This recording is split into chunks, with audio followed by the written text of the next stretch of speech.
President Trump has his sights set on Obamacare and is not letting lawmakers get in the way. One America's Pearson Sharp has the latest as the president threatens to take action to repeal the Affordable Care Act.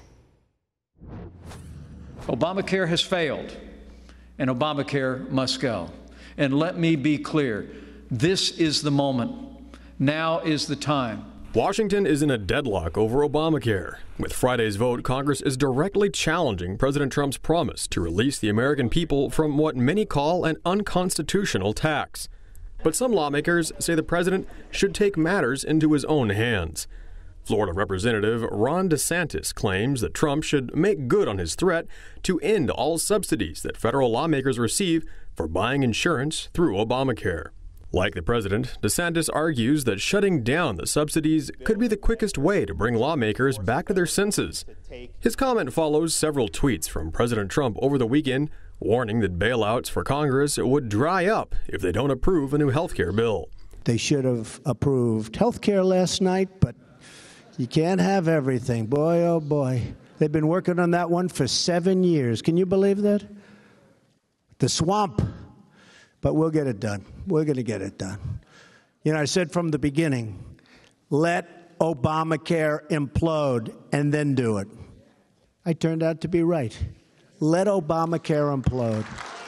DeSantis says that he refuses the government subsidy for Obamacare because it's unlawful and urges other lawmakers to do the same. Currently, Americans pay $600 million a month to insurance companies just to help cover the staggering costs of Obamacare. And while congressional members don't get entirely free health care, they pay just 28% of their own costs. The American taxpayer covers the other 72%. That means that a middle-aged congressman who receives $174,000 a year from taxpayers is paid another $10,000 in subsidies, again, courtesy of taxpayers, to buy a health insurance plan. Average Americans earning $100,000 less than these Congress members don't get that kind of deal. President Trump has repeatedly condemned the tax and criticized Republicans for not following through on their promises to repeal the legislation. For the last 7 years, Republicans have been united in standing up for Obamacare's victims. Remember, repeal and replace, repeal and replace. They kept saying it over and over again. Every Republican running for office promised immediate relief from this disastrous law. We as a party must fulfill that solemn promise to the voters of this country to repeal and replace what they've been saying for the last 7 years. But so far, Senate Republicans have not done their job in ending the Obamacare nightmare. Other conservatives, like attorney and political commentator Daniel Horowitz, say that President Trump shouldn't wait to take action. Horowitz claims it's troubling the Trump administration was willing to bail out insurers, but hasn't shut down Obama's order that exempts Congress members from paying the full price for Obamacare. While many had hoped the repeal would take place Friday, 3 Republicans, John McCain, Susan Collins, and Lisa Murkowski, turned on their party and sided with Democrats to support the legislation. To every member of the Senate, I say this: the American people have waited long enough. There's been enough talk and no action. Now is the time for action. We are here to solve problems for the people. Obamacare has broken our health care system. It's broken. It's collapsing. It's gone.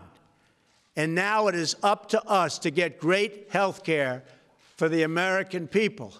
We must repeal and replace Obamacare now. Yet there is debate as to whether or not President Trump can bypass Congress altogether and simply repeal the legislation, since it was initially passed by Obama without obtaining an appropriation from Congress. In 2015, U.S. District Court Judge Rosemary Collyer ruled the House of Representatives had the authority to sue the president over his decision to subsidize insurance companies. She ruled the administration was violating the law by taking money from the Treasury to pay the companies, something that could only be done with an appropriation from Congress. The White House dismissed the suit as a petty tactic by Republicans. Yet the reimbursements are adding up, and officials say the payments will total over $175 billion in the next 8 years. Those billions are coming directly from taxpayers, which many say makes Obama's law unconstitutional, since all tax legislation has to go through the House. something the Affordable Care Act didn't do. Now Americans are not only faced with a law they didn't vote for, but one that passed without a single Republican vote. And after Republicans backed down from their promises, it now appears that President Trump may be Americans' best chance for bringing down Obamacare. Pearson Sharp, One American News.